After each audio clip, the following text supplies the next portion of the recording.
You're live, Chairman. Thank you very much. Welcome everybody to the Hertfordshire Local Government Pension Scheme Pension Board. Today's Friday the 18th of October and it's 10 o'clock. Before we get started, I'm just going to read some announcements if that's okay. So attendance at this meeting. The Council will be holding this meeting electronically. Members of the public may also attend this meeting in an electronic capacity, and there is a link on the Council's website for them to do so. Members of the board are asked to keep their microphones switched off until called to speak and to switch their microphones off once they have finished speaking. Cameras may be left on throughout the meeting if members wish. If you experience connection or other technical issues, it may help you to switch your camera off. Cameras should be switched on when speaking in the meeting. To indicate a wish to speak, members should use the raise hand function. Use of the meeting chat function is exclusively for voting. At the end of the debate on each item of business, there will be a vote. Voting members only, not subs, should vote using the meeting chat function by indicating for, against, or abstain. I will declare the result after each vote. Breaks of at least 15 minutes will be held every 2 hours and will be taken after the speaker in the debate has finished speaking. If we are voting, the vote will be concluded before a break is taken. Other breaks will be incorporated as appropriate. So I just have some further announcements on membership. Martin Keenan and James Hurley have been promoted to full member representatives of the board, and we welcome them. And we welcome Gareth Wall and Maksud Ahmed as member standing substitutes. We have apologies from Rob McCarthy. Are there any other apologies? I don't think there are. No, okay.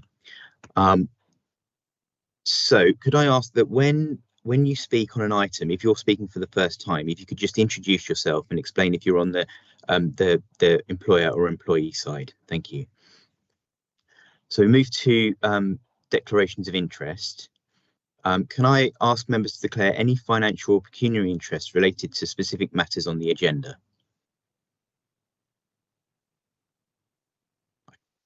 Can't see anyone indicating, but there will be another opportunity. If you feel that there's a particular item where you need to declare an interest, there'll be an opportunity at the beginning. So just put your hand up and there'll be another opportunity then.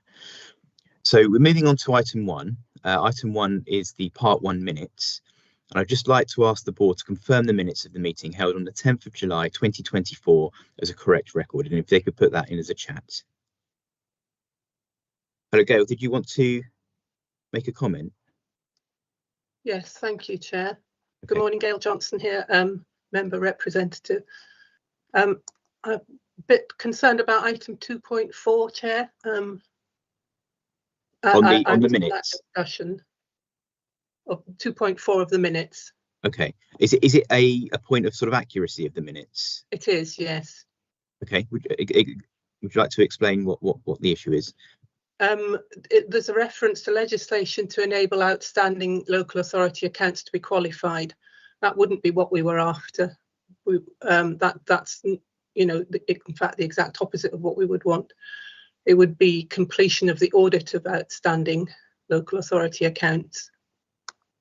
Okay, Patrick, does that sound reasonable? Is it just a wording issue, do you think? Yeah, I can get Rob to explain further when we get into that item, which is on your agenda pack. An update on the government's proposals for the treatment of outstanding audits on the council's accounts and pension fund accounts. But in terms of the minutes, is the wording correct? I'd need to look at the minutes and just discuss with Rob. Okay, Elaine, do you want to make a comment there?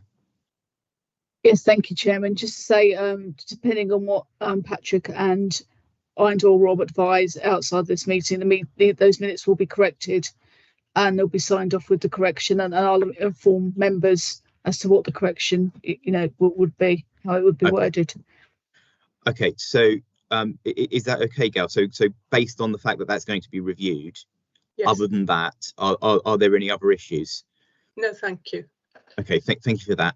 So would you like to please put in the chat that you're okay with the minutes subject to that item being reviewed and any changes made as required? Thank you.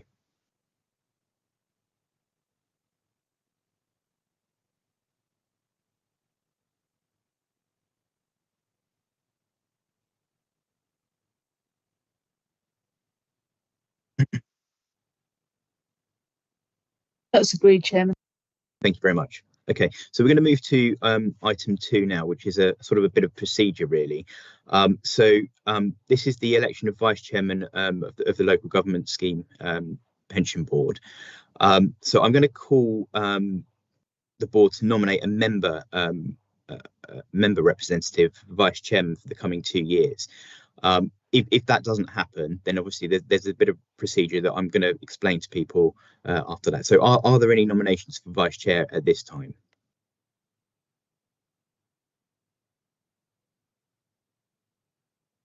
Okay, so if you just allow me to sort of read this piece of procedure then. So if no nominations come forward, I'm to advise the board that the meetings will continue this year with no vice chairman, and the election for vice chair will take place again next year. However, should I be unable to attend a meeting for any reason, a chairman will need to be elected from the board to cover the meeting for that day. So I just needed to clear that up for everybody. And I don't think we need to have a vote on that particular item. That's correct, Chairman. Thank you very much. So we'll move then to item number 3, and that's the introduction of the new fund actuary, Barnett Waddingham. And I think we have Chris Morton to present to us today. Thank you, Chair. Would it help if I share my screen? I've got the slides up in front of me to present to. I think that would be useful. Thank you. Great.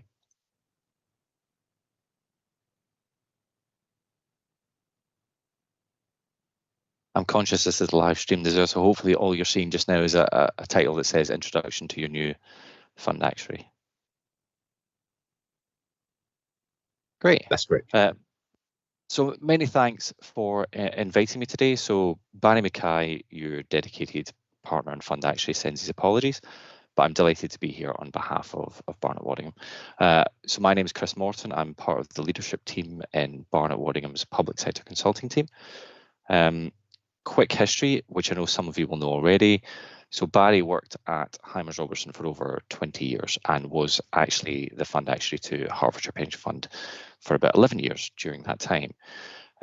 What you might not know is that I also worked at Hymens for about 17 years. I qualified as an actuary there, and I spent a lot of my first decade there specialising in public sector actuarial consulting. I remember working with Nicola Webb, I think, when I was just a young cub. So between Barry and myself, we know how Hymens works, we know how the LGPS works, we know how your fund works, and we're very excited that you've given Barnett Waddingham the opportunity to use all this to support you going forward, particularly as the LGPS evolves. So my aim for today is actually the same as our aim for the actuarial services transition to Barnett Waddingham. I'll try not to take up any more time than I need to. I'm going to aim for no more than 15 minutes.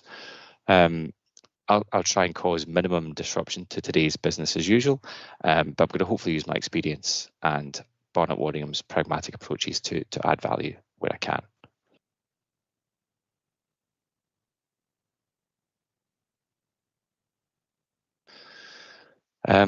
So just a few statistics about the team, and I'm going to go anti-clockwise on this one. So I'll start with the 29. So when Barry presented to the committee, we had 26 as the number here. We now have 29 as our core actuarial staff because we've taken on 3 new hires, and we're looking forward to hitting 30 around Christmas when we welcome Alison Murray, who's currently head of public sector consulting at Aon. And what this means is that you're benefiting from a growing and dedicated public sector team at Barnett Waddingham, working primarily from our Glasgow and our Cheltenham offices. So the second number is the 23.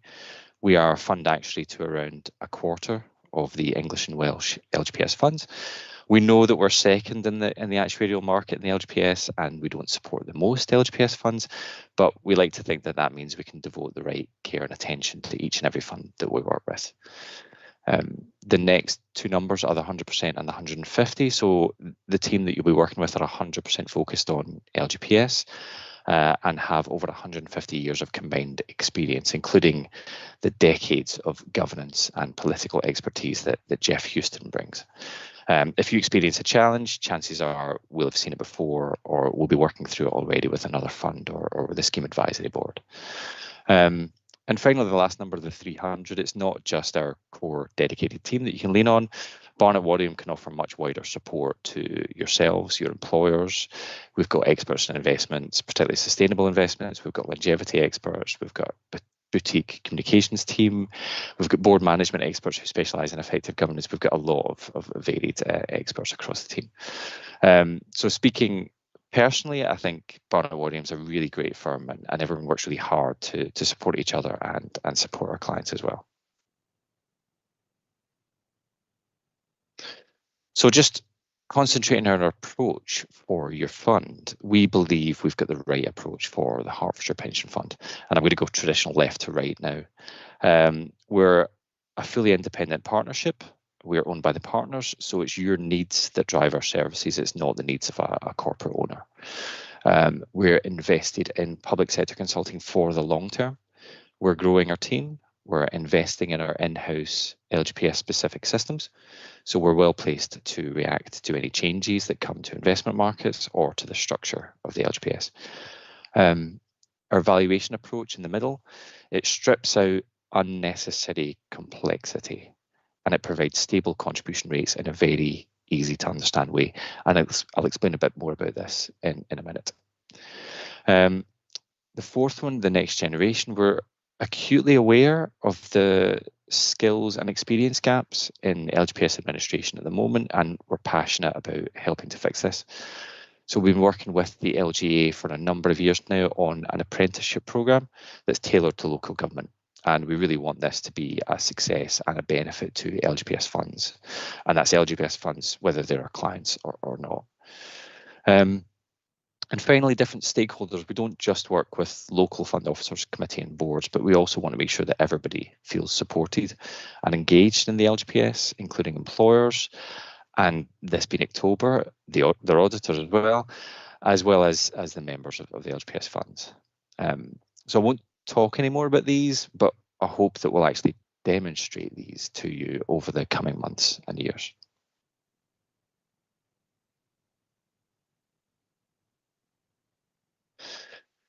So I said I'd touch briefly on our funding methodology. We've actually already got board and committee training sessions on our valuation approach lined up for November and January. So we're going to go into a lot more depth then, and you'll have lots of opportunities to grill us on the details. We're really looking forward to it. Before then, though, I'll just say three things. Firstly, the impact of smoothing. Our approach removes unnecessary volatility.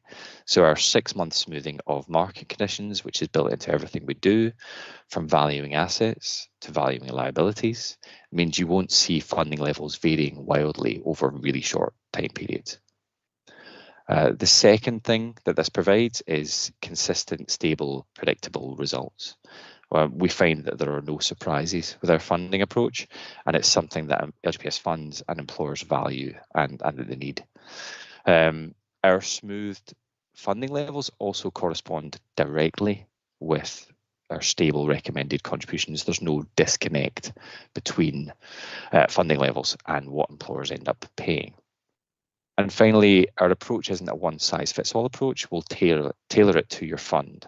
And whether it's incorporating changes to your long-term investment strategy that are being discussed with Mercer just now, or allowing for different admission, funding and exit approaches for different employers, those are the sort of things we can absolutely cope with.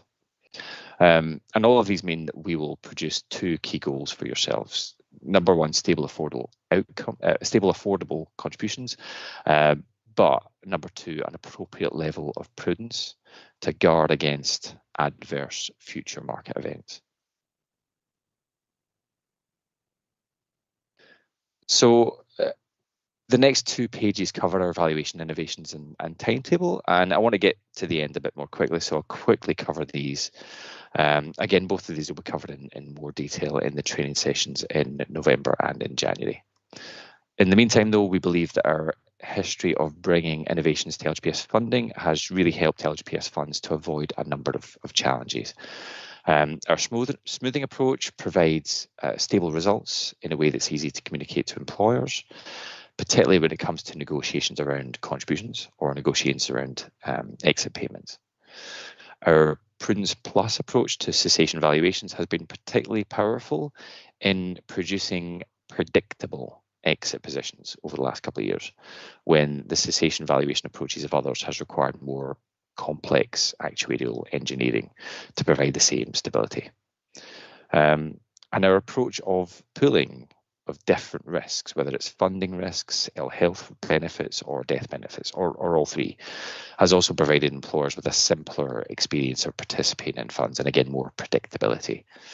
And if you put all these together, these innovations have made the lives of fund officers, committees, and boards much easier, and it's helped them to run funds more effectively and efficiently, helping to provide a better service.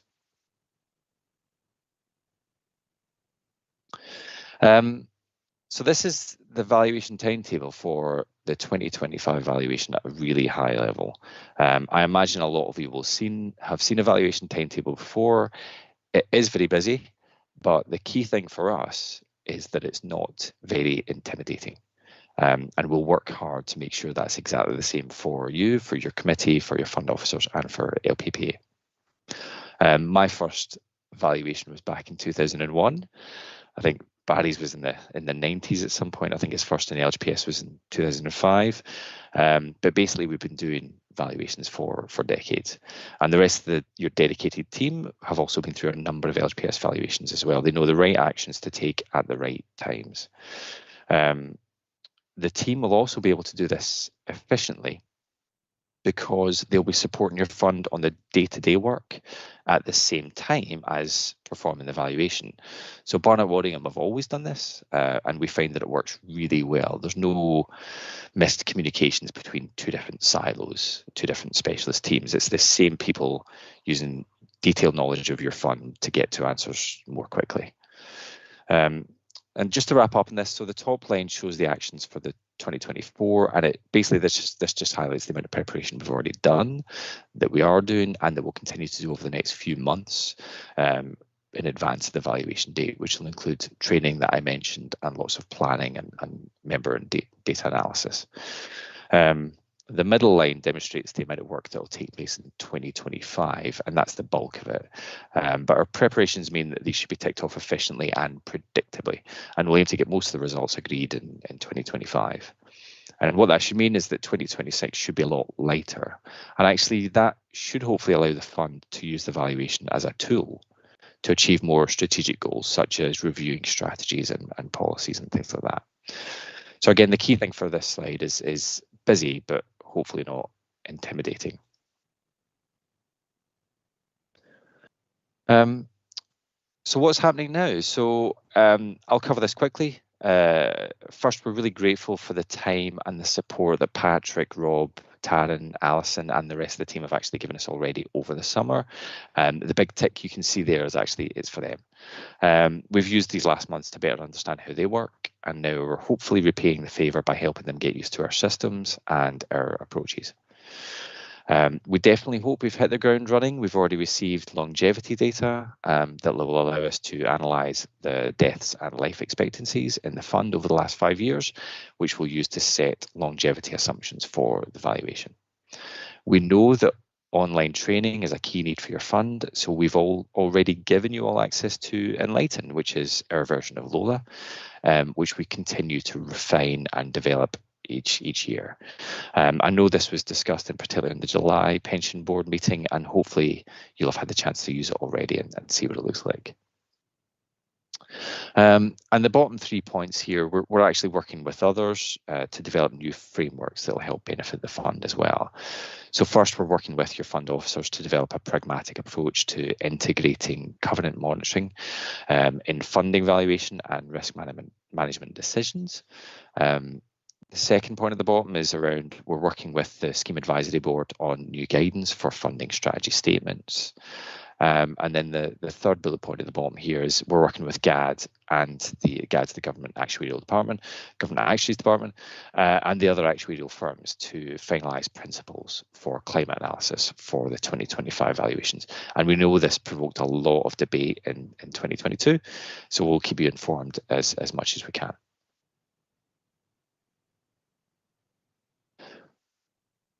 So just wrapping up quickly, wider developments. So as a local pension board, we know that your remit is very wide, and we know that you need to keep an eye on wider matters affecting the LGPS. So I've just quickly popped some items down here. The 3 ticks are the 3 known knowns, and the 3 question marks are the 3 known unknowns. So first, the known knowns. We've received the fund's Section 13 assessment, which was green across the board. Lots of really good news in there. Lots of learnings as well and recommendations for the 2025 valuations. So we're going to aim to ensure that it's just as positive experience for yourselves. Second, the general code of practice. We know you've already performed a gap analysis of that, and we're absolutely on hand to help work through any next steps on a very pragmatic way. Third, we know that some national knowledge and skills assessments are available already, but we would like to work with you in a more tailored way to understand how you can assess and improve the knowledge and skills specifically within your fund. As for the 3 known unknowns, these are just a snapshot of the few things that could come up in the next couple of months. So first, optimistically, the implementation of the Scheme Advisory Board's Good Governance Review, which has been a long time coming now. Second is the government's Pensions Investments Review, which could see new targets or new mandatory rules for how the fund's invested or how its investments are pooled, amongst other things. And finally, the autumn budget, which may or may not spring a few surprises on local authority funding or on pensions in general in the UK. So change is inevitable, but we'll use our experience and our expertise to help you best adapt to any changes. And that's as much as I planned to cover today. Very happy to answer any immediate questions. Otherwise, very happy to hand back to the chair. Okay, thank you very much for the presentation, Chris. Are there any questions or comments at all?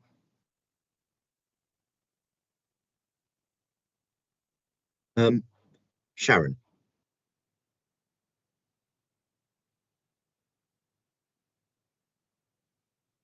Thank you. Sorry, struggling to come off mute. Thank you for that. Hi, I'm Sharon. I'm a member representative.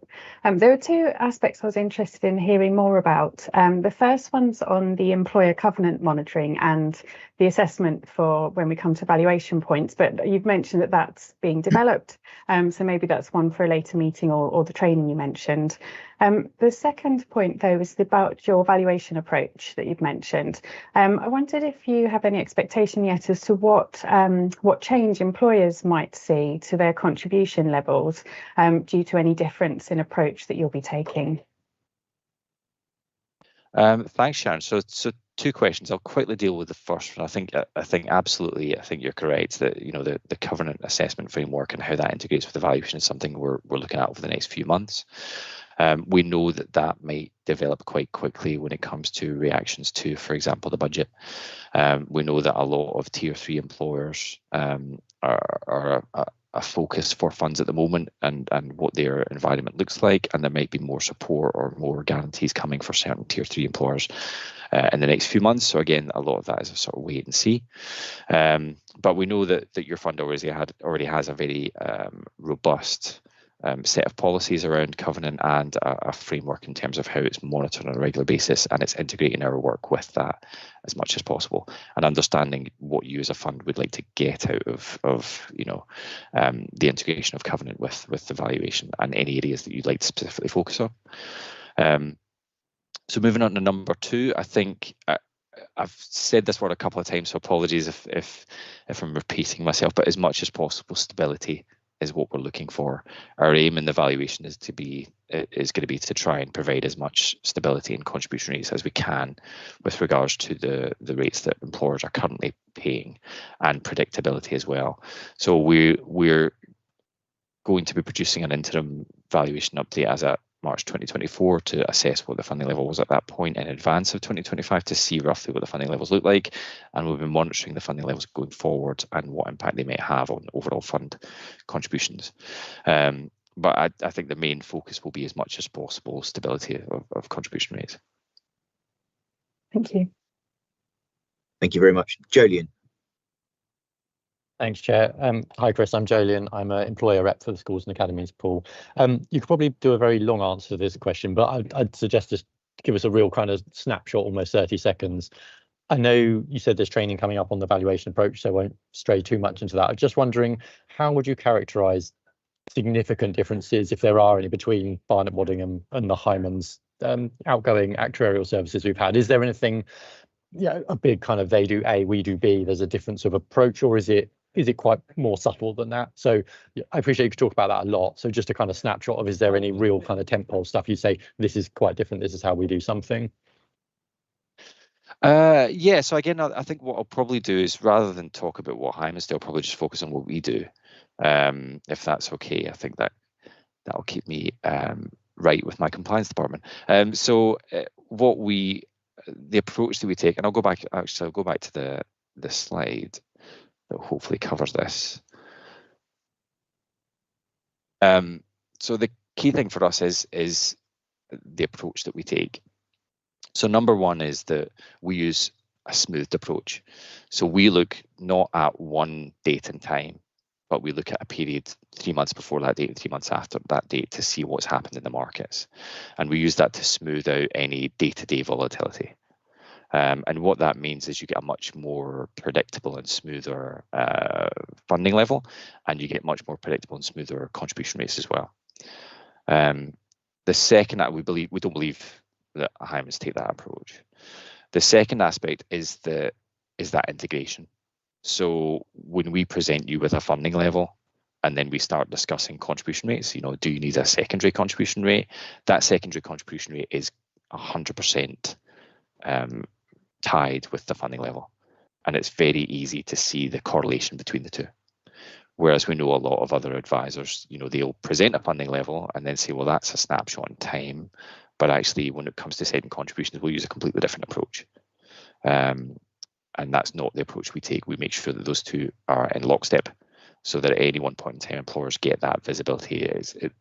In terms of ease of communication, we find it's a lot easier for employers to understand. And that simplifies the work for funds, and it simplifies the work for your officers as well.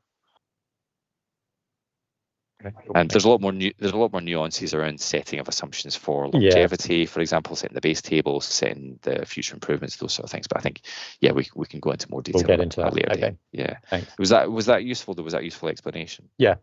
Thanks. Thank you very much. Are there any further comments or questions? I don't think there are. So thank you very much, Chris, for the presentation, and we look forward to the training session, I think in November. So now we need to go to the recommendation, and the recommendation is that the pension board notes the presentation. So if you could just confirm that in the chat, please.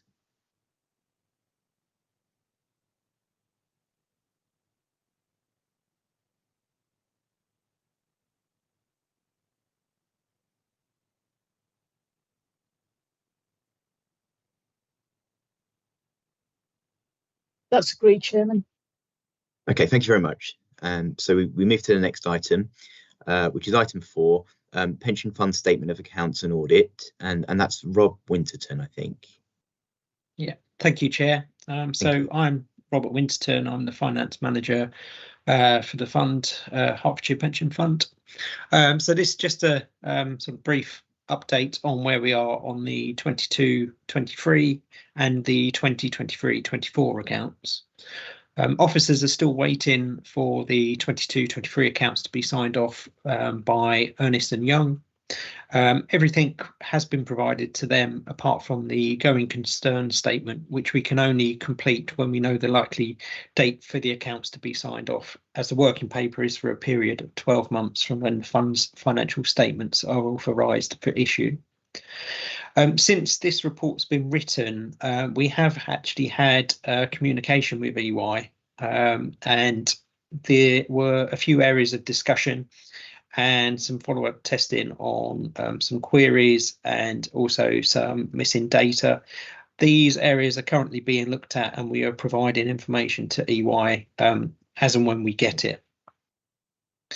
Post general election, all councils received a letter from Jim McMahon, the Minister of State for Local Government and English Devolution, outlining the government's plans to address the current auditing issues.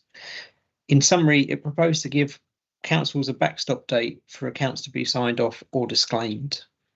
For 22-23, EY will have up until the 13th of December 2024 to either sign the accounts or disclaim. For the 2023-24 accounts, our new auditors KPMG will have up until the 28th of February 2025. And then from financial year 26-27, the date will go back to the 30th of November. EY are unable to formally sign off the pension fund accounts because it cannot be separated from the HCC accounts.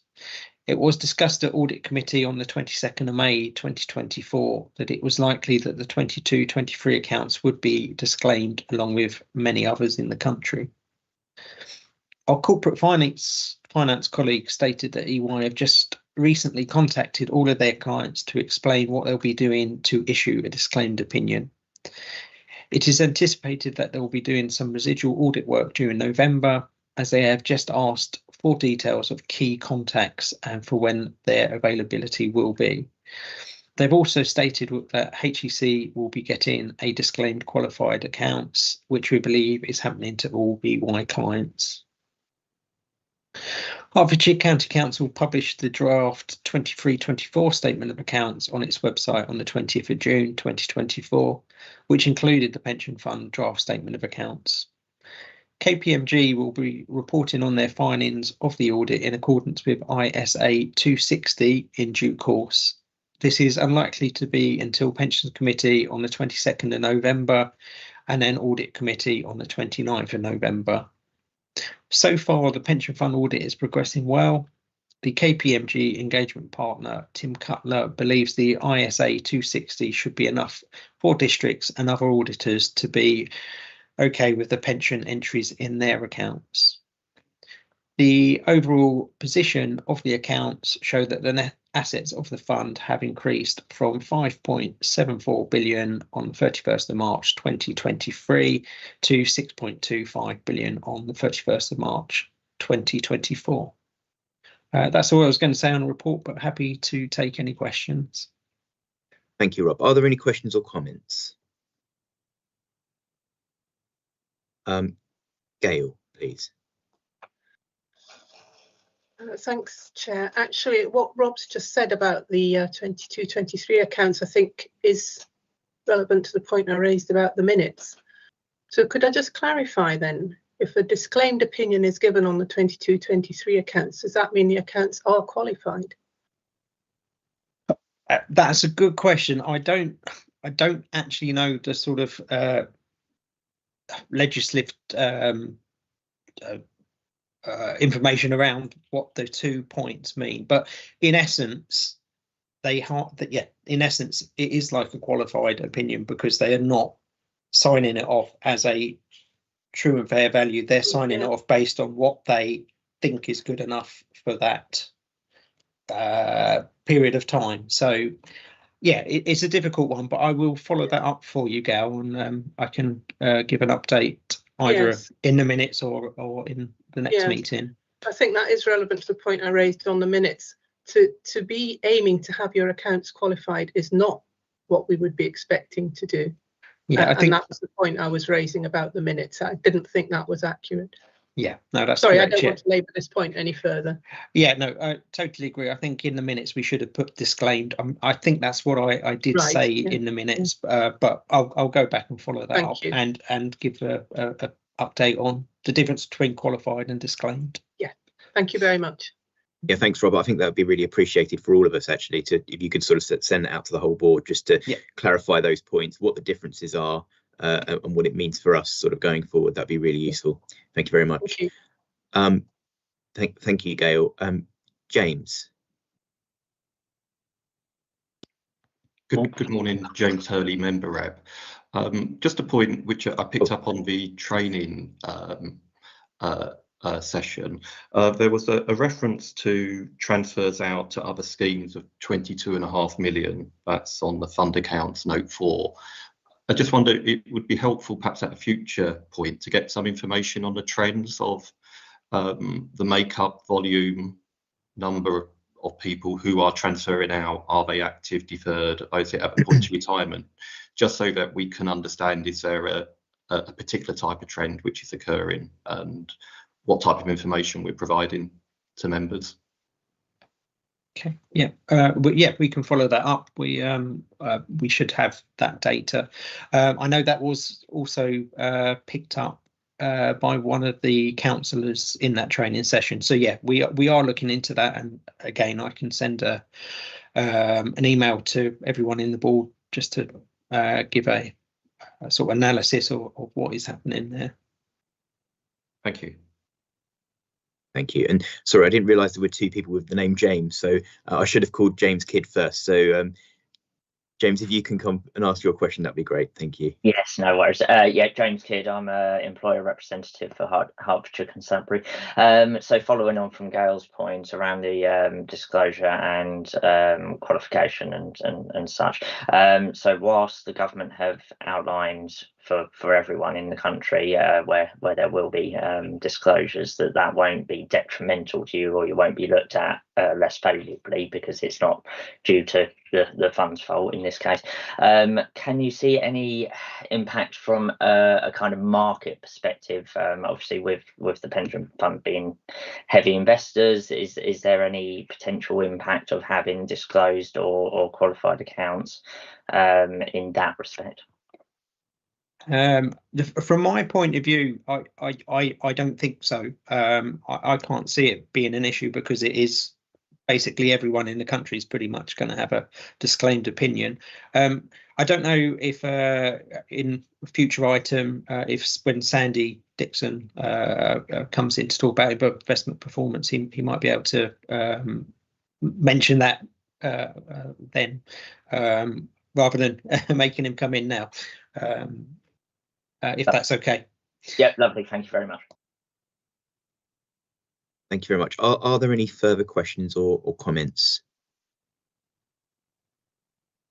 No, in that case, thank you, Rob. And we'll move to the recommendation, and that is that the pension board note and comment on the contents of the report. So if you could just confirm that in the chat, please.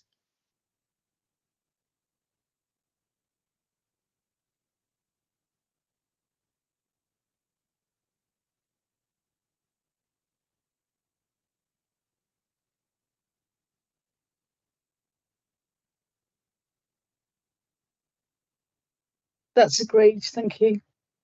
Thank you very much. So we're going to move to item 5 now, which is the Hertfordshire LGPS Q1 LPPA performance report. And I think we have Taryn, who's going to do an introduction, and then John. Thank you, Chair. I was actually just going to hand over to John straight away. Thank you. Thanks. Thank you, Chair. Thank you, Taryn. Morning, everyone. So I'm John Crowhurst. I'm the Operations Director at LPPA, and we provide the Pensions Administration Service to the Hertfordshire Pension Fund. So the report that is included in your pack for this meeting covers the performance for Q1, so from April to June. So I'll draw your attention to some key highlights for the performance in Q1, but I'll also update the board on the performance since, because that was obviously a few months ago now. So the SLA performance across the processes was good. All exceeded the 95% target, which is good. And when you see the Q2 performance report, it's the same. So the SLA performance is good. The help desk wait times remain below the aspirational target 4 minutes. I think the average is still around 2 minutes, which is good. And we've continued to maintain that even during periods where we see increases in call volumes. So since the last meeting at the end of August, the statutory deadline to issue the annual benefit statements had passed. So there was lots of correspondence from us to the members of the fund. And we received an increase in call volumes, but managed to maintain the wait times, which is good. While I've mentioned the annual benefit statements, just to confirm to the board that we ended up issuing just over 98% of benefit statements across active and deferred members by the statutory deadline, which is really good. So the 2% where there were queries outstanding or we were working with employers to receive information, we're in the process of resolving those, and we'll issue the statements as and when the queries are resolved to those members. I'd like to draw your attention to a page in the pack, which is page 69. And it's a table with lots of information and lots of numbers. So I'll explain what that's showing us there. So this is the current position with regards to the monthly return submissions across the employers. So you'll recall that over a year ago now, we launched the ability for employers to submit monthly return information to us, which we then reconcile and update to member records. So this shows the current position. So you can see that we've got pretty much everything that we need up until the end of March. And there's some good progress, I think, still being made between April and now. Some employers are slightly behind, but just to provide some context, I suppose, and some reassurance to the board, between LPPA's employer engagement team and Taryn's team at the pension fund, we're working really closely to support the employers that haven't submitted those files. So there's lots of activity that takes place between the two teams to help facilitate that. If I'm honest, it's not a straightforward process. I know we've got employer reps on the board, and I'm sure you'll agree it is quite a complicated process. So it does take a little bit of time to get to grips with what they need to do. But it's important that it happens. And when I start talking about some of the new initiatives that we've been launching to improve the member experience, you'll start to see why. So still a bit of a work in progress, still work to do. We have got an employer focus group that we ask employers across each of the LGPS funds that we work with to contribute to. And I know that the fund themselves have an employer group as well. And we've got lots of feedback on the actual process and the portal. So just to provide some sort of assurance as well that we've taken on board that feedback, either within LPPA's development roadmap or from our system supplier, we are looking to make enhancements and improve the portal. So that's all happening at the moment. I then just want to draw your attention to another page in the report, which is page 56, which is the retirement satisfaction information. So we have consistently been reporting on this in the reports, but we've changed the layout slightly to give a bit more context around how many people actually receive a survey and what the response rates are like. So just to sort of bring that to life a little bit. So during Q1, so between April and June, we processed 271 retirements across your fund.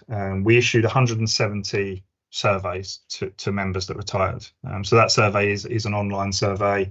It's issued to people that have received their first pension payment, and we hold an email address.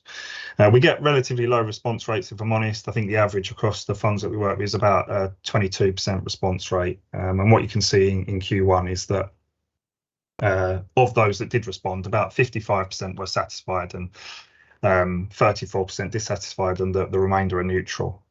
So we've been spending lots of time looking at this. Just to keep it simple, members that are dissatisfied typically are dissatisfied because there's been a delay in the process, i.e. the pension payment wasn't facilitated quick enough. So what we will be introducing in the Q2 performance report is some information that shows how many retirees actually receive a payment from us, the pension fund, within 30 days of their retirement date. So I've been talking about this for some time, but we're now in a position to be able to share some data and information around this. So just to explain what it looks like currently. So this is between January and September this year. We ask employers to give us at least 30 days notice of someone's retirement. And that's consistent across all of the LGPS funds that we work with. And currently, for that period, we received 27% of those notifications with 30 days notice across the Hertfordshire fund. So 73% we got less than a month's notice. If I compare that across just the average across the other LGPS funds, so it's about 35% we're notified with a month's notice and 65% not.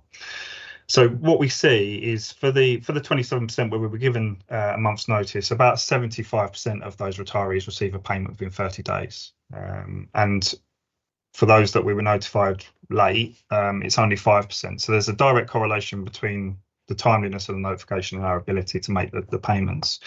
Now, that's not so there's lots of work happening between, as I said, us, the fund and employers to improve that notification process. And I think, there's been some good conversations taking place to try and improve that position. So that's the first thing I'll mention. The second thing is that for those that didn't still receive a payment, even though we were notified early, well, why not? So that's something that we're looking at the moment, and I can probably group that into 3 categories. But I'm not going to go into too much detail now, because once you see the report in the next period and we discuss it at the next meeting, it'll be more relevant. So it's just to say that there's lots of work happening within our organisation to improve the information flow and to facilitate payments quicker than has been in the past. And then moving away from the performance report, I just wanted to talk about our efficiency and service improvement programme, which I have mentioned before. And in a nutshell, what that's looking at is improving the member portal, the employer portal, and to enable members to be able to self-serve via the portal more, and for us to drive automation. So we've automated some processes. The one that I'm going to speak about now is the deferred retirement process. So these are members that may have left the scheme years ago and are just reaching retirement age now. So we may receive a phone call into our help desk, or we may trigger the process ourselves 3 months in advance of a retirement date. So what was happening before the automation was launched was that it would take around 10 days for us to issue a quote. So we would receive the request. Our teams would validate that we had everything on the record. There'd be a calculation that was performed. A letter would be issued, which takes at least 10 days. What the automation has enabled us to do is that if a member contacts our help desk, asks for a quote, the system, as long as we've got everything on the record and it passes the validations, it will issue the statement within 24 hours. So we've seen examples now where members have made a call into our help desk, the quote is with them the following day, and then once they return their forms, we set the payment up, and end to end I've seen it completed in a week, which is great. About 70% of those processes are going through the validation, and 30% are failing. The 30% are failing is because there's validation errors. There's something wrong with the record. That doesn't mean that we haven't got everything that we need, but it might just need some cleansing. So that 30% we're looking at as part of our data project that I've mentioned before. We're engaging with the fund and the fund actuary in preparation for the triennial valuation next year, to make sure that the data is as clean as it should be.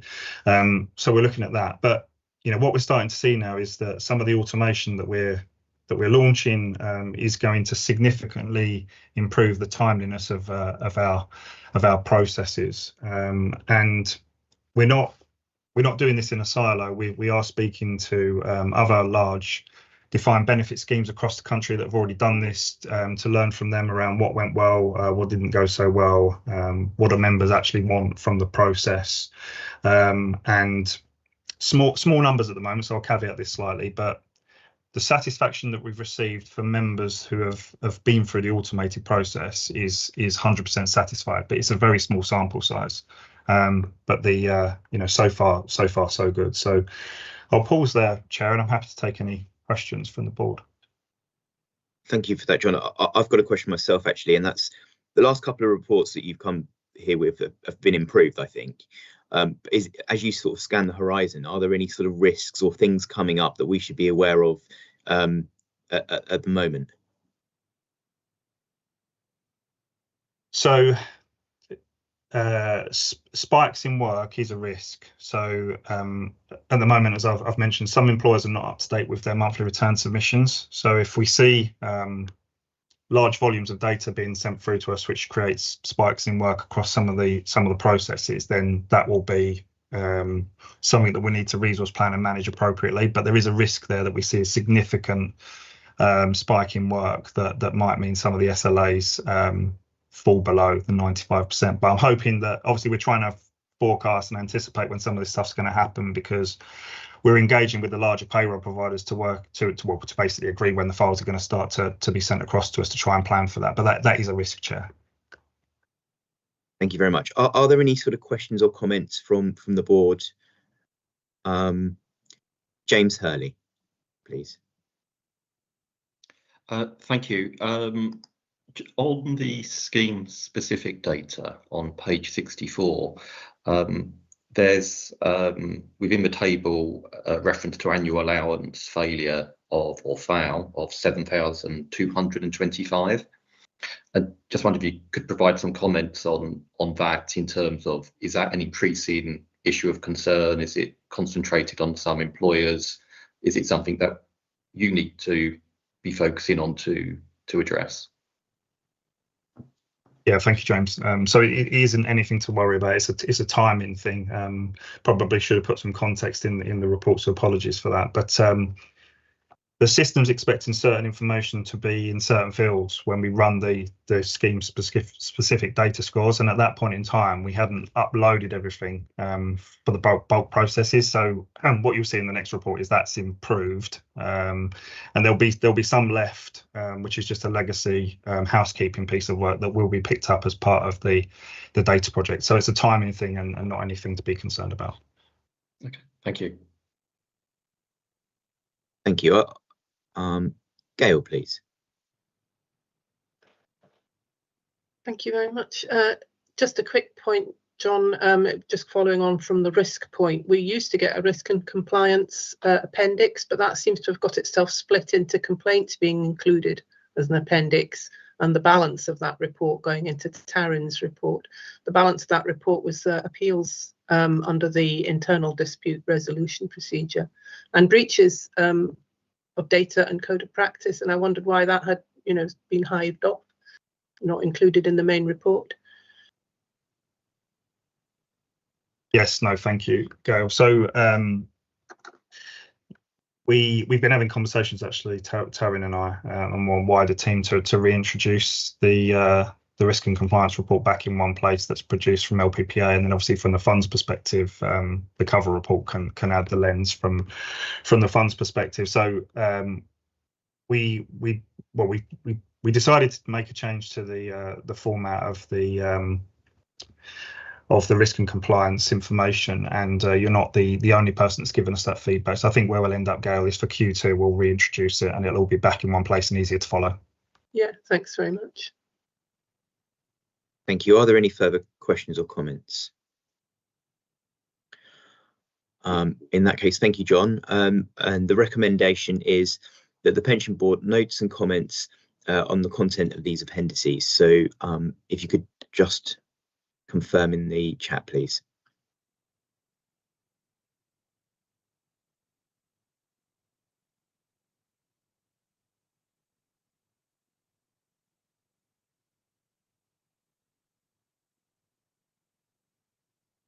That's agreed.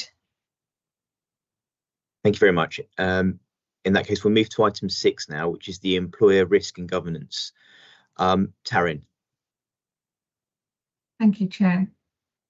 So this is the employer risk and governance report for April to June 24. The main highlights of the report in the number of red risk employers has increased by 16 in the quarter. This is due to an influx of new admissions and one scheme employer paying pension contributions late. 3 new red risk employers are showing as having red risk scores, but this is due to an amalgamation of amber and green risks that have tipped them into the red risk category. Table 3 outlines the number of employers within each red risk category, and these are monitored more closely. Within the category of employers with outstanding deficits, 1 employer has successfully sealed their deficit repayment plan, but is remaining as a red risk as the repayment terms are longer than we would usually allow. This is due to affordability reasons, but we will adjust this score to an amber score and continue to monitor that outside of the red risks. 1 repayment plan has been renegotiated and signed at the end of September, with payments commencing from October, and 3 repayment plans are with employers for signing, and 2 employers have been invoiced for the full payment of their deficit, which is expected imminently. The number of outstanding admission agreements has increased by 12 this quarter. 6 of those have been brought to our attention late and have therefore gone straight into the 6 to 12 month category. Since writing this report, 2 admissions have been sealed, and there's 13 at the final stage with employers for signing, but all employers are engaging. We do not foresee any issues. We're also planning a communication to employers regarding the importance of letting the fund know early if there's any discussions with contractors where admission to the fund is required. Details of late payers are shown in Appendix B. 1 employer was late paying contributions to the fund for 2 consecutive months. This was an administration issue and has since been resolved. There are 6 employers with no indemnity arrangements, and since writing this report, 1 employer has now ceased in surplus, and another has secured an indemnity arrangement with a scheduled body following a partial cessation. This provided us with the opportunity to renegotiate the terms of their admission agreement. So thank you, and I'm happy to take any questions. Thank you, Taryn, for the report. Are there any questions or comments on this item? Gail, please. Thanks, Taryn.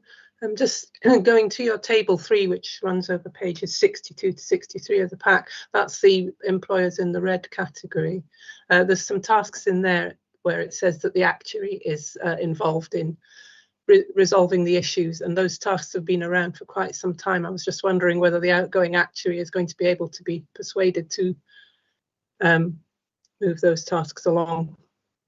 So under ceased employers with outstanding cessation deficit, the actuary was recalculating the cessation position. I have had that report. I've yet to look at it in great detail and respond to the employer, but that should be resolved by the November meeting, or have an update for you at the November meeting. And I'm just looking to see if there was any others, but yes, Hymans have worked hard to ensure that they completed all work before the transition. Yes, and we do have like an overlapping contract with Hymans until March to complete the outstanding pieces of work as well, right, even though our main contract with Barnett Waddingham went live on the 1st of September. That's fine, thank you. I mean, we've all been concerned about some of the red issues that have been around for some time. It'd be really good if they could be moved on. Yes, I think over the next 2 quarters, I think you're definitely going to see some movement there. So yeah, it'd be good to see. Thank you. Thank you very much. James Kidd. Hi there. Yeah, you mentioned about the admission agreements due to being informed late by the seeding employers, I think you said. Yeah. So, and I think you did mention that you've communicated the importance of that. Just wondering if it's I'm not asking for details of who it is, obviously, but if it's one particular employer, or is there a few different employers? So is it a problem across multiple employers or just one? So we haven't yet sent the communication. We're working on that at the moment, but it tends to be academies who are doing really small outsourcing as pass-through arrangements. So that none of them are high risk, but it's just it delays the process, obviously, as you understand. So yes, they're the employer group that we need to target to ensure that we know. And what happens is that there tends to be like an academy trust that outsources like the school cleaning for all of the academies in that trust, and then that creates 6 new admissions. So they're coming in like bulk like that, if that makes sense. Lovely, yeah, and you said that communications are going to go out to target academies specifically, are they? Or I think we'll probably do 2 types. We need to make sure all employers in the fund know, but I think we probably will do a slightly altered one to academies and give them different examples. Yeah. Okay, lovely. Thank you very much. No problem. Thank you very much. I can't see any more hands raised, so we'll move to the recommendation, and that's that the pension board notes the contents of the report. So if you could just confirm in chat, please.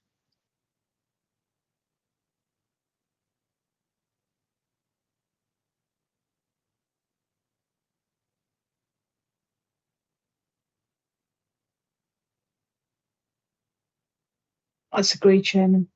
Thank you very much. So that brings us to item 7, which is the Pension Fund Risk Register report, and that's Alison Sharp, please. Thank you, Chair. This is the quarter risk register for the period April to June 2024. Officers feel that the current ratings are at an adequate level and remain much the same as the previous quarter, January to March 2024. There has been one change, which is a decrease in the risk scoring to risk C3, which is employers paying the incorrect contribution rate. We continue to monitor monthly contribution rates that are paid to the scheme by scheme employers. This monitoring keeps the risk low, and officers agree that the rating of this risk should be reduced. The risk register has therefore been updated to reflect this, changing the risk from yellow to green. There has been no closures or new risks added during the period, and no other increases or decreases in the grading of the current risk. But these continue to be monitored by our fund officers and reviewed closely. And that's all I was going to say on the report, so I'm happy to take any questions. Thank you, Alison. Are there any comments or questions for Alison?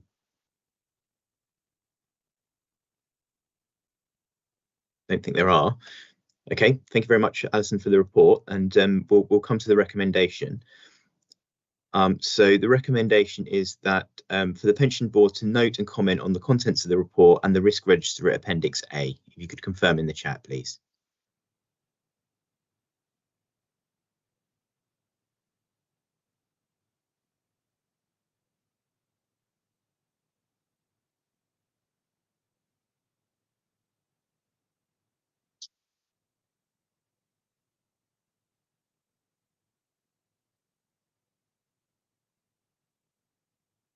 That's agreed, Chairman. Thank you very much. So we'll move to item number 8, which is the foreign currency hedging.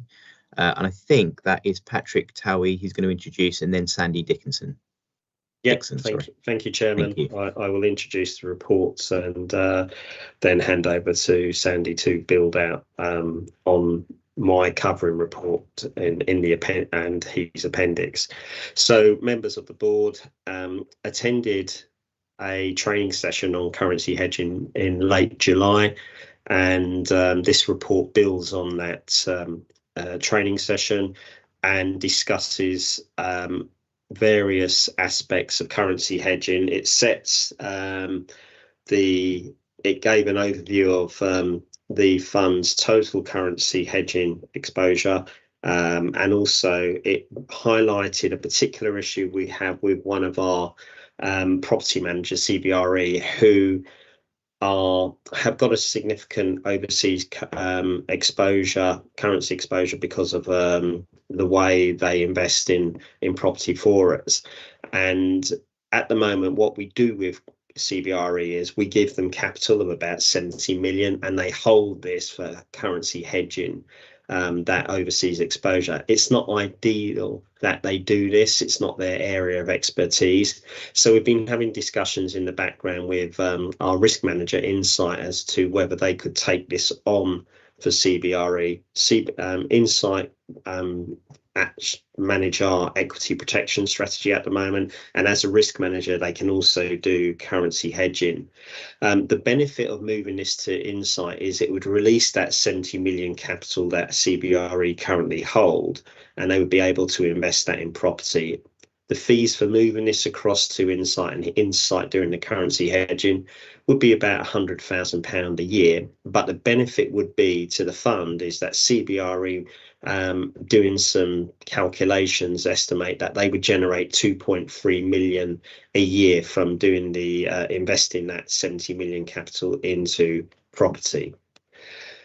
So as part of the training, we discuss with members of board and committee how the fund actually manages its currency risk. We've got some unitised funds with UBS that are hedged funds. We've also got some bonds that strategies that are hedged as well. And when compared to other funds, we're in that sort of middle ground of 50 to 70% of currency hedging. And what we want to do is introduce Insight as and give them the ability to tweak that exposure. We can either dial up the hedging or dial it down.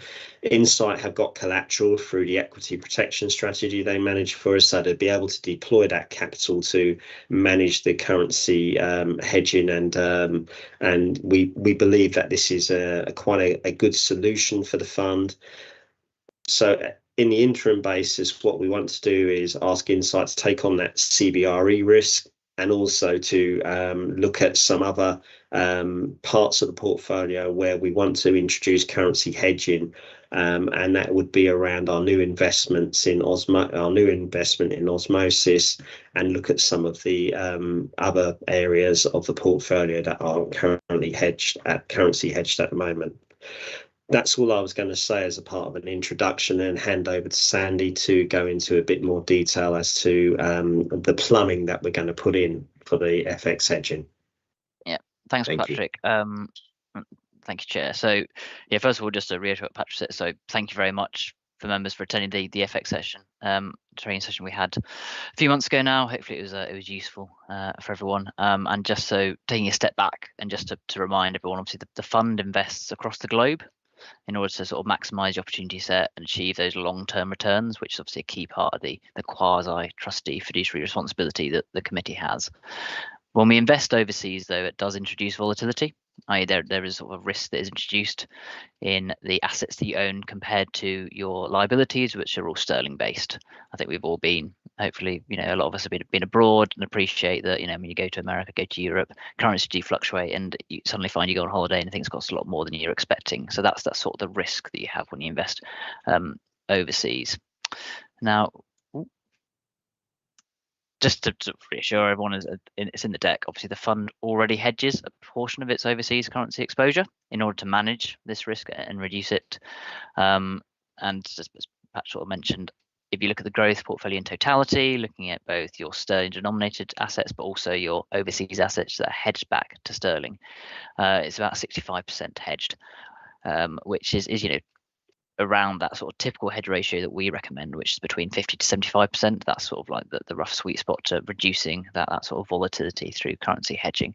And also just to remind everyone, the actual implementation and cost of currency hedging is really relatively low, especially compared to sort of the risk reduction that can be achieved. So that in a nutshell sort of why the fund does it.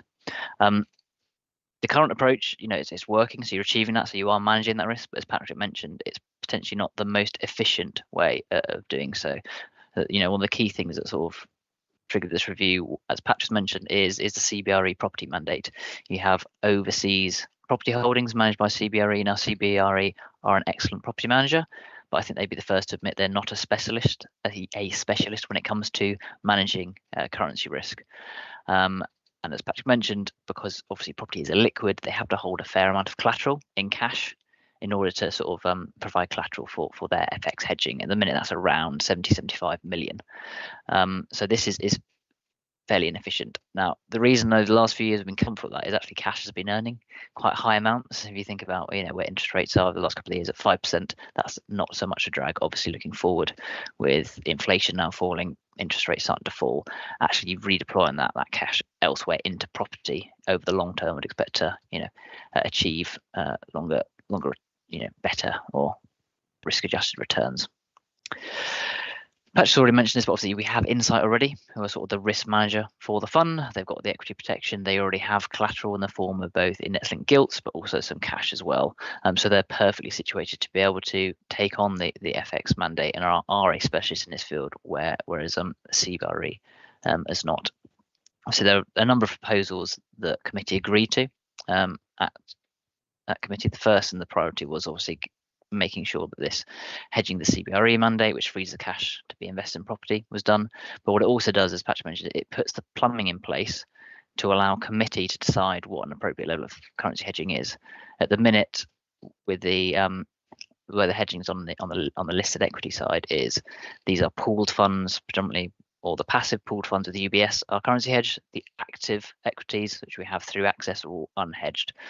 So that's how we get the 50% sort of hedge ratio. But ultimately, if the committee decided they wanted to increase currency hedging or indeed decreasing currency hedging, having Insight as a sort of overall completion type manager means you can more accurately manage that currency risk and gives that flexibility to committee to make these strategic decisions. Patrick's also mentioned we're moving from some of the UBS to the store brand and osmosis. So that sort of quasi-passive RI aligned passive, which doesn't have currency hedging. So as we move out of currency hedged UBS market cap standard passive into these RI aligned, the fund would be losing the hedging of that with that transition. So having Insight allows us to manage that currency hedging at an overall basis and make sure that the fund is actually hedging 50% of its overseas equity FX currency exposure, which is the strategic target. So happy to just stop there. Obviously, committee have sort of agreed to all these decisions, and that we're in the process of making sure the plumbing's in place with getting feeds from the custodian to Insight to allow them to actually hedge currency hedging in due course. Thank you very much, Sandy. Are there any questions or comments on this item?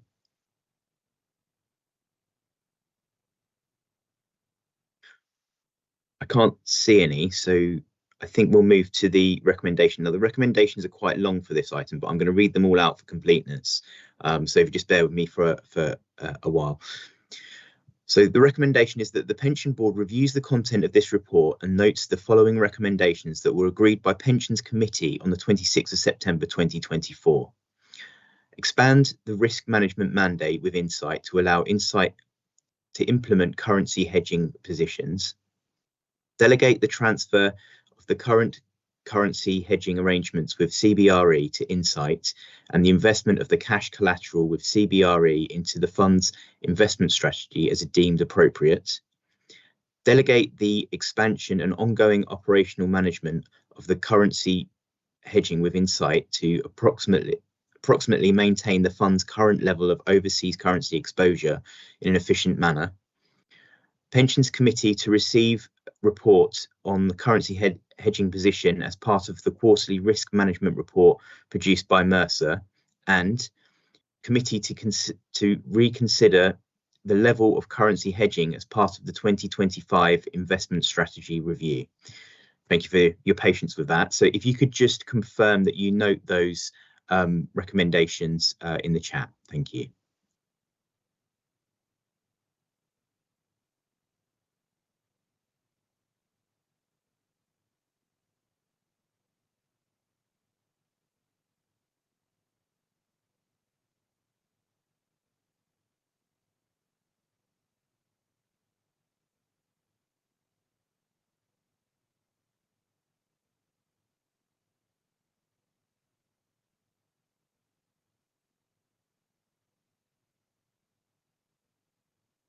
As noted, Chairman. Thank you very much. So we'll move to item 9 now, which is the Hertfordshire County Council Pension Fund Responsible Investment Report. And I think that's going to be Patrick and Sandy again. Yes, it is, Chairman. Thank you. And this is on page 127 of your packs for reference purposes. So again, this is an annual report which comes to committee and board, and it's usually delivered in September. goes to committee in September. And in the past, the report has been split into two parts. We've had a report on the carbon footprint of the fund, and then separately a report on the fund's stewardship of the assets that the managers manage on our behalf. What we've done is we've consolidated those two reports, and for brevity, but also we think that one flows quite well into the other. There's a lot more detail in the part 2 papers about specific managers, and we can explain in part 2 why we separate the individual manager positions and go into a lot more detail there. So if we turn to the first part of the report, which is basically around the carbon footprint of the fund, we can see that the fund there's two aspects to this that I want to draw out.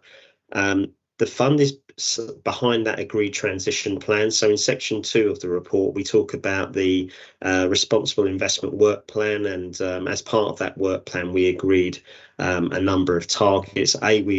In work stream 1, we agreed a policy, responsible investment policy, and then 2 was building out and work stream 2 was agreeing metrics, and then work stream 3 was around carbon reporting, and then 4 and 5 build out on stewardship reporting, signing up to the stewardship code, and 5 is the implementation of changes to the investment strategy. So that's a recap of how we've got these transition targets in place.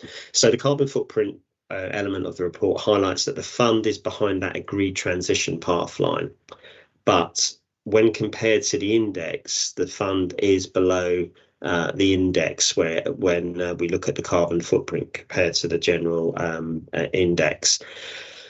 The fund, you'll recollect from your committee meeting, board meeting in July, that the fund, the pensions committee agreed a number of investments in what we would call resource efficient carbon reduction strategies. So we agreed to increase our investment in the UBS Climate Aware Fund by 400 million.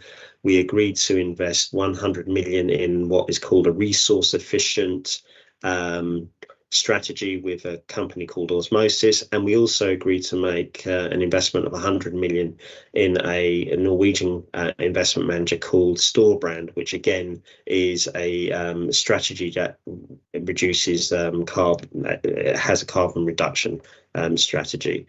So we, in discussion with Mercer and Sandy, will build out a bit on this.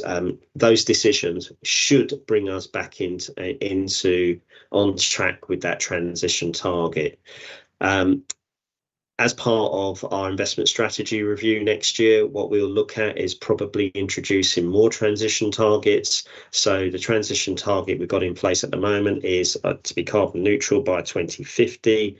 But also to reduce our current carbon footprint using the baseline by 43% by 2030. So there's still a considerable amount of work that fund officers and consultants have to do to implement changes to the strategy to make sure we achieve those targets. In part 2 of the report, we talk about the fund's approach to stewardship, and particular how the managers integrate RI, responsible investment, when compared to peers.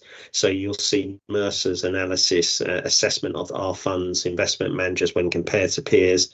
The analysis shows quite clearly that our managers demonstrate good best practice when it comes to ESG integration and stewardship of assets. But also we identify 1 or 2 managers which we'll refer to in part 2 where more focused attention with our partners and access is warranted, and we'll go into a bit more detail there. That's all I was going to say on the cover report. Sandy might want to draw out some additional points on the appendix for members of the board. Thanks, Patrick. So again, just another like to do this, like take a step back and go, so why are we looking at ESG integration and stewardship in the first place? Well, firstly, fiduciary duty, which is sort of why committee is here. If the fund requires investors to incorporate all value drivers, which obviously includes environmental, social and governance factors, because they can have a financially material impact. And so when we're making investment decisions, these should be incorporated. And that's sort of a sort of quote from the UNPRI, so that's United Nations Principle for Responsible Investment. So that's the high level. I'll talk about stewardship first and that governing, and then maybe move on to the carbon footprint, because that's obviously a key risk that's identified in the risk register. So stewardship is sort of the responsible allocation, management and oversight of capital to create long-term value for the fund and the beneficiaries ultimately, which also leads to sustainable benefits for the economy, the environment and society. And so really for investors, stewardship, and I'm really thinking about the fund here, it's more than just voting. Clearly when you own equity, you have that power to vote. That is important, but it does go beyond that, and it includes monitoring, which we're sort of doing now, engaging with managers and companies, which we'll get onto a little bit more. And really that engagement can be a variety of things. It could be, if it's the investment manager, it's engaging with the companies on what the strategy is, performance, the risks that are being run but by that company, the capital structure, is that appropriate, as well as sort of corporate governance, DE&I, all those sort of things, which are really, really fundamental and important over long term. And really engagement is sort of personal dialogue. We're trying to get an ultimate aim and outcome from this engagement. It's not just asking a lot of questions, getting some responses and sitting on it. It's really about going, okay, what is the long-term goal? What are the actual impacts from this engagement that's going to lead to the benefits we've sort of alluded to? I might just share a few things, if I may, with everyone, if I'm capable of doing so and speaking at the same time, which it appears I am not.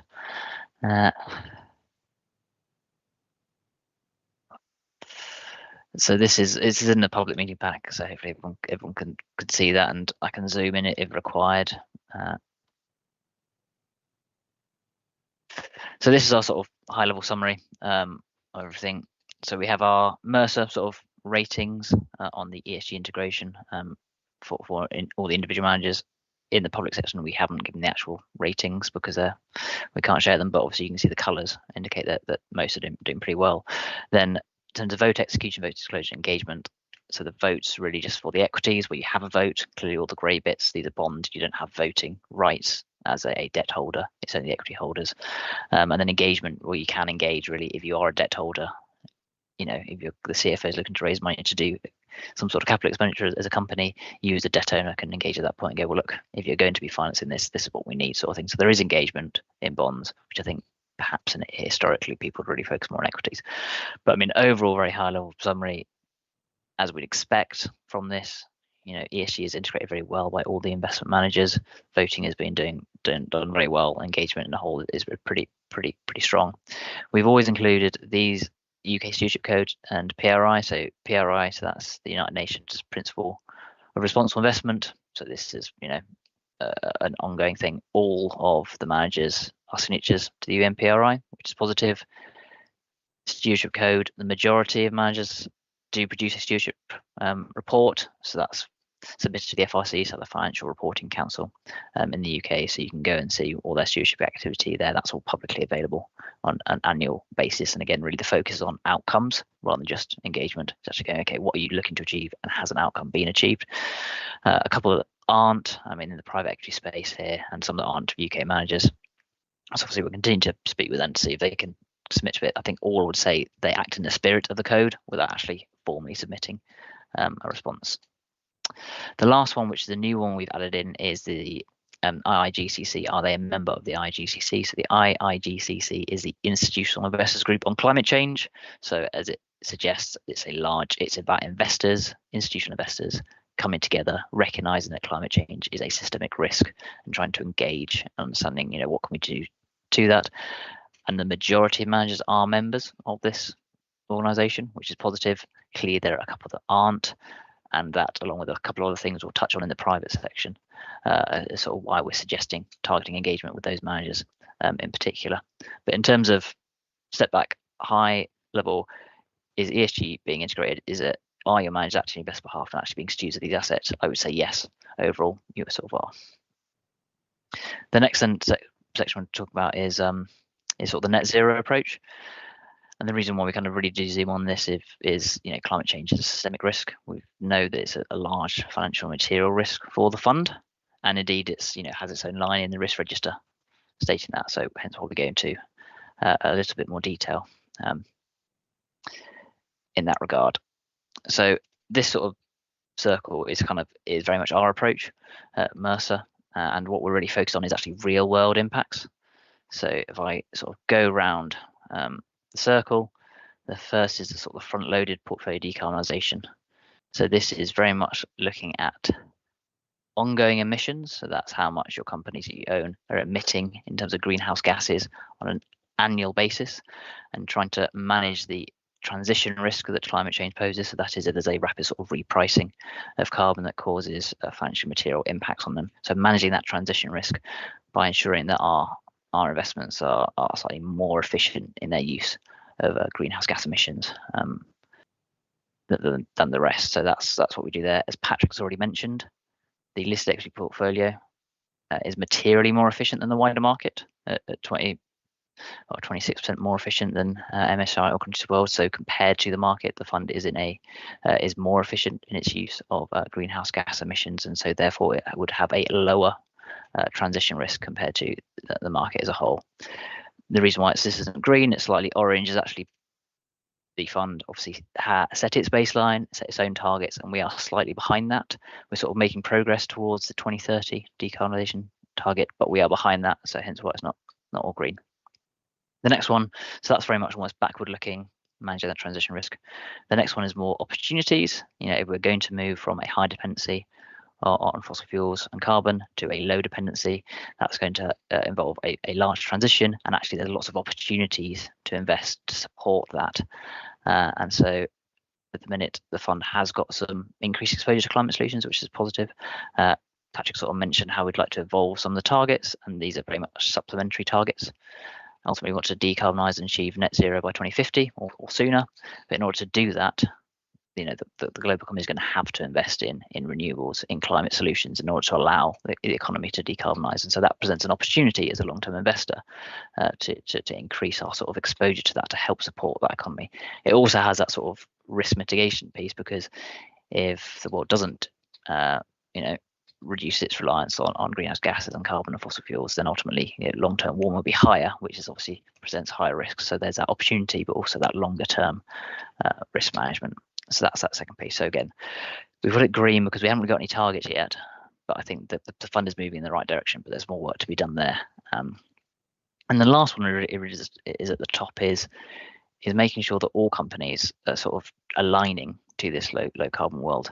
I always think this is quite important, because there are lots of companies out there that are not real high carbon emitters, and so you haven't got that in terms of that front load decarbonisation. They're not that sort of risk. They're not that high risk on the transition.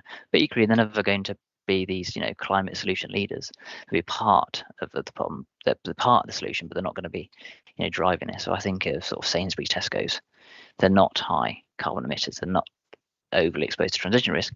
Equally, they're not going to be providing lots of climate solutions, but they're very important for the economy and society as a whole. And there's a vast swathe of companies in that sort of middle ground who aren't high emitters with low transition potential. They aren't high transition potential with lots of green climate solutions, but are in that centre that we just need to help steward and maintain. And so again, that's why we have it's green at the minute, because we haven't set any targets on how we're going to align. Ultimately, we want to be able to support and help all companies move along in this decarbonisation world. So overall, pretty positive the fund. The last piece I was going to touch on was what Patrick mentioned, is looking specifically at the 2030 decarbonisation target that the fund has. We set a baseline in 2020.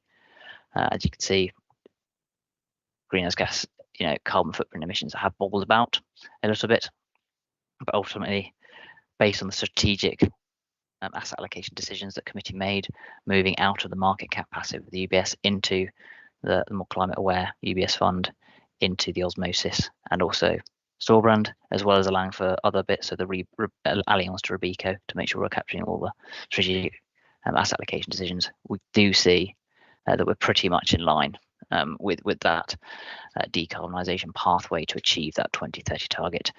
and we coloured it in purple because it wasn't the actual position, but we know we've taken those strategic changes, and we're roughly thereabouts in terms of our target. Now, the key here is to meet our 2030 target, there is so much the committee can do in terms of moving assets, and Patrick's mentioned this. We can move more from passive market cap into these more climate aligned passive. But ultimately, what's really going to drive, we can shuffle around deck chairs on the Titanic sort of thing to achieve our targets. But what really going to what really is important for real world decarbonisation is engagement with companies to make sure the underlying companies themselves are reducing their ongoing emissions. And that's only going to happen through engagement, through stewardship, capital. So without saying it's going to be easy to achieve the 2030 target, that will be easier. You can move a bit, but ultimately long term, we do need to engage and finance companies to reduce their ongoing emissions if we are going to achieve net zero in the long term. So that's going to be the harder point. And again, it's why if I flick back to this slide, we want to make sure we are aligning and we're providing capital to those companies. That's why I think there's further work on these two pieces in order to have supplementary targets, because I think these all support each other in achieving the portfolio of decarbonisation, which is obviously short-term and long-term ambition of the fund. So yep, I think that's probably what I was going to say in terms of back looking. So thinking now, say sort of next steps and sort of the actions. As I say, Patrick mentioned this. I think the committee is going to sort of explore maybe setting some alignment stewardship targets. Maybe this more climate solutions target as well. Making sure we set targets on the amount of revenues or assets allocated to climate solutions. All of this has to be holistic to making sure they're all supporting one another. And then the other piece, as I mentioned, is sort of engagement, and that's both with managers and also access. Now you can say, engage, what does that actually mean? I think we've got some more specific examples of how we can engage, and I'll do that in the private session, because it's really about identifying specific companies to raise with managers. And so I'll go into more detail of that to actually show, we're not just saying we're going to engage, we've got like a real clear action plan of how and who we're going to engage with on our managers, citing, some of the information we've got from doing this exercise to really provide strong insights and actually have meaningful engagement with managers to make sure they understand the risk that they're running and have a coherent plan of what they're doing. So with that, I'll stop sharing and happy to answer any questions. Thank you very much. Are there any questions or comments for Sandy or Patrick? We'll be given another opportunity to scrutinise the individual managers in part 2, won't we? So yeah, yes, so that's correct. I can't see any questions at the moment. So if I just read the recommendation, and that's that the pension board notes the content of this report and the attached appendix. And if you could confirm that in the chat, please.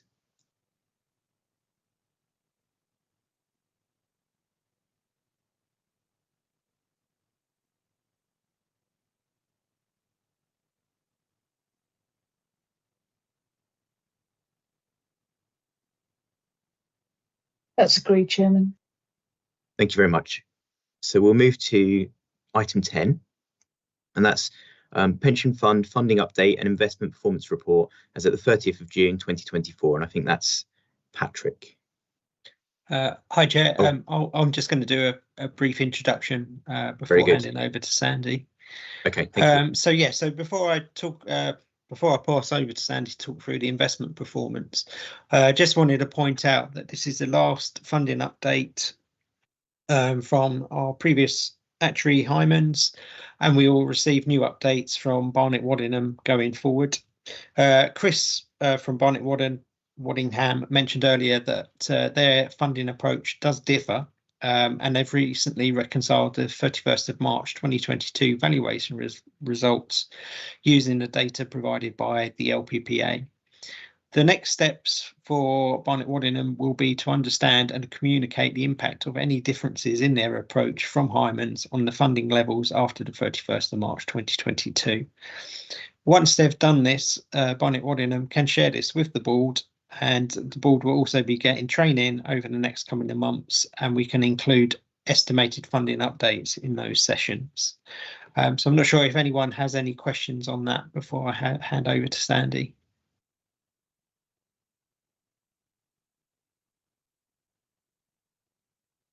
I've not got any hands raised here. Okay. All right. I'll pass over to Sandy to talk through the investment performance. Thanks, Rob. Yeah, I wasn't going to go into any sort of fund details or anything, but obviously I think the fund's is in a good position financially, regardless of the actuarial assumption. I think, you know, in a good position overall. So with that, I'll probably dive into the sort of the investment performance report, which is in the pack. Again, I'll kind of focus more on the high level, how's it done piece, provide a little bit of market sort of background and commentary, and then look at over the long term. So over the last 3 months, so this is data to the 30th of June 2024. So we're a little bit, you know, I've seen, given we're in October now, the fund produced positive performance at 0.7%, but that was behind the benchmark at 1.3%. Over the 1 year period, the fund produced performance of 8.5%, which I think is pretty strong, pretty decent performance overall.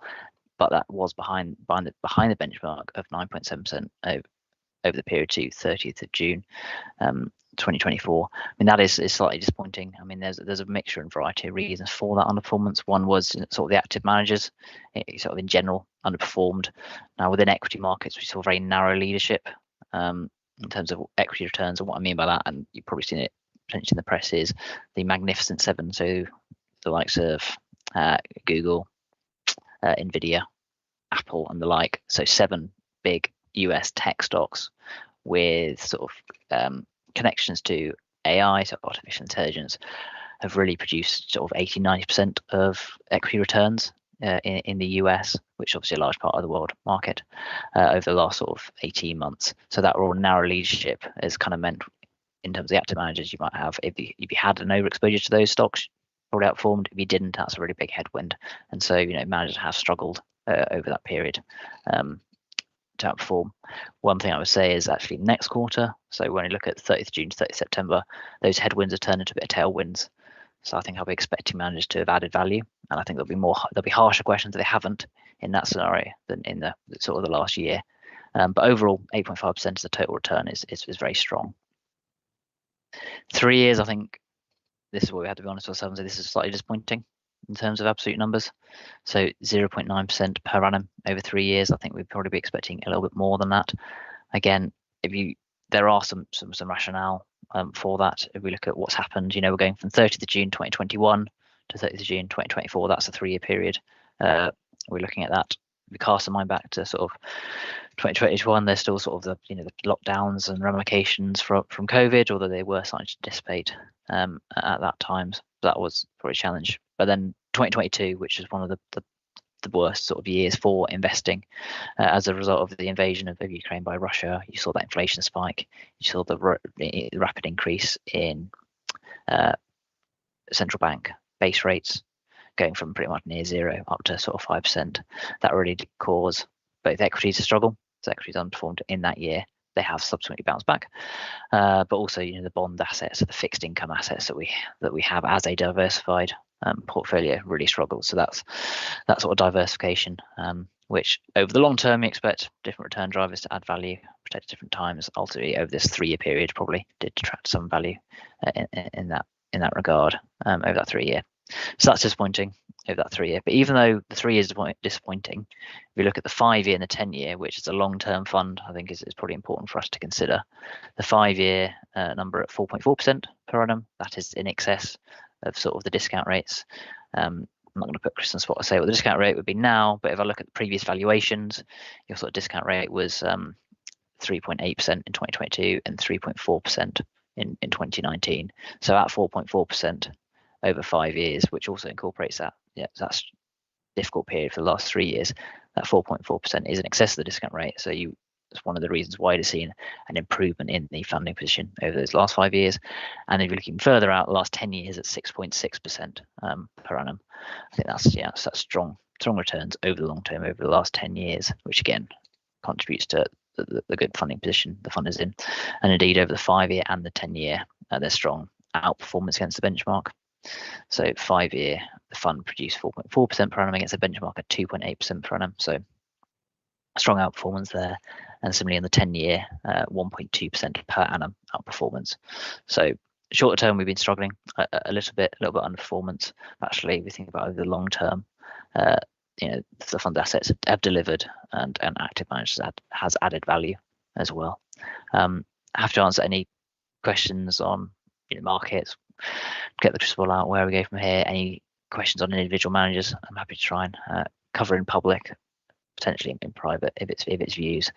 But overall, the fund's in a good position. I think the strategy is well set up to weather any sort of future storms and benefit from any future opportunities. So yeah, happy to answer any questions. Okay, thank you very much, Sandy. Are there any questions? Gail, please. Thank you very much.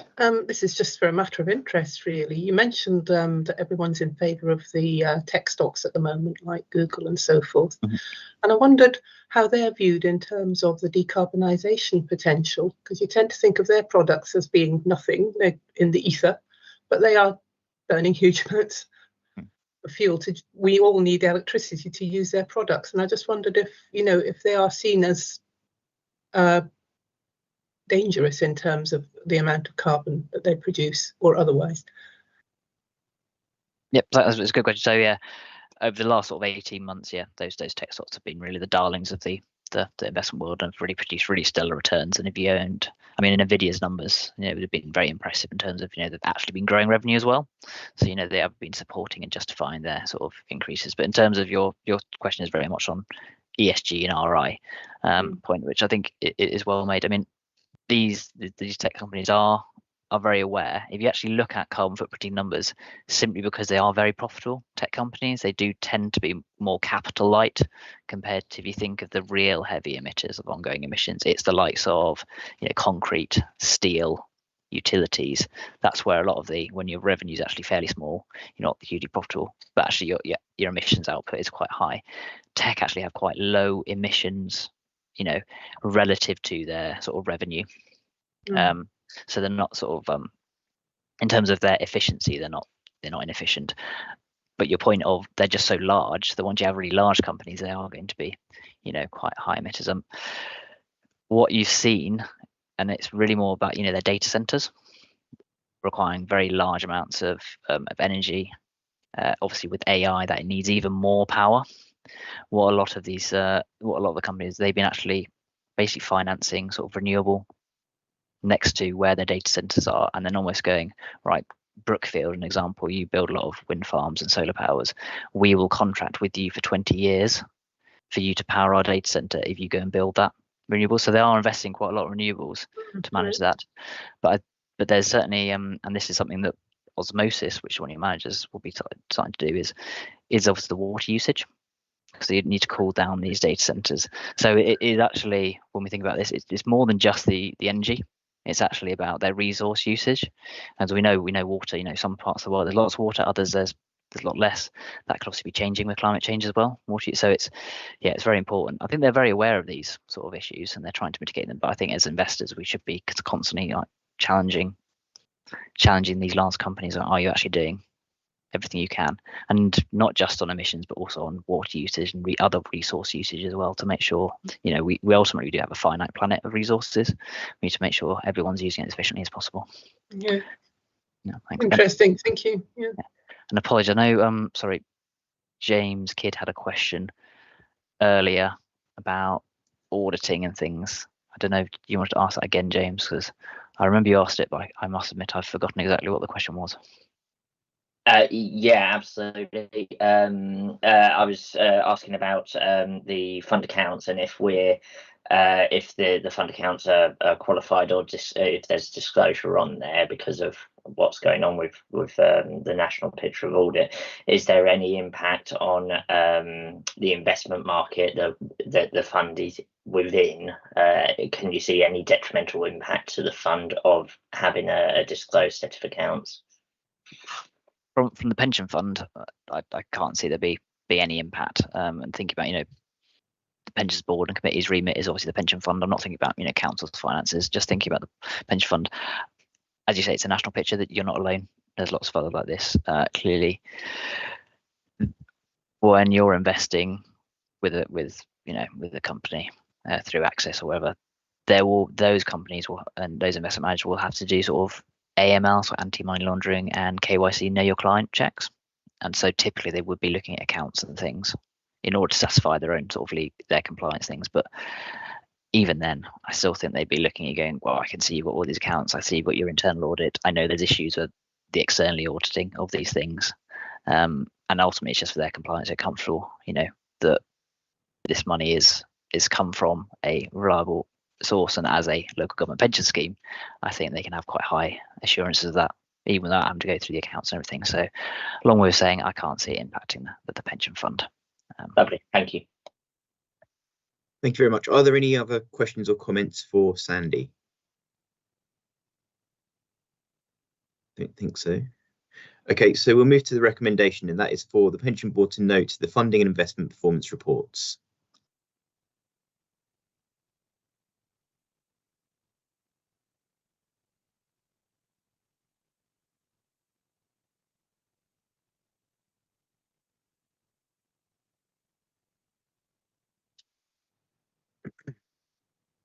That's agreed, Chairman. Thank you very much. So item 11 is just talking about the dates of our future meetings. I think the next meeting is due on the 12th of December. I would like to have an in-person meeting at some point, possibly not the December meeting, but I think because we've got some new members, I think it might be nice to have a sort of face-to-face thing. So that might be something that we consider for perhaps next year. So I think we don't need to really vote on this. It's just something to think about for the future, really. So then we move to item 11. That's any other part one business, and there is none. So I think that ends the sort of part of this meeting. So I just need to wait for the nod that the cameras are stopping, so to speak. Chairman, we'll just check that for you. Just hold on, please.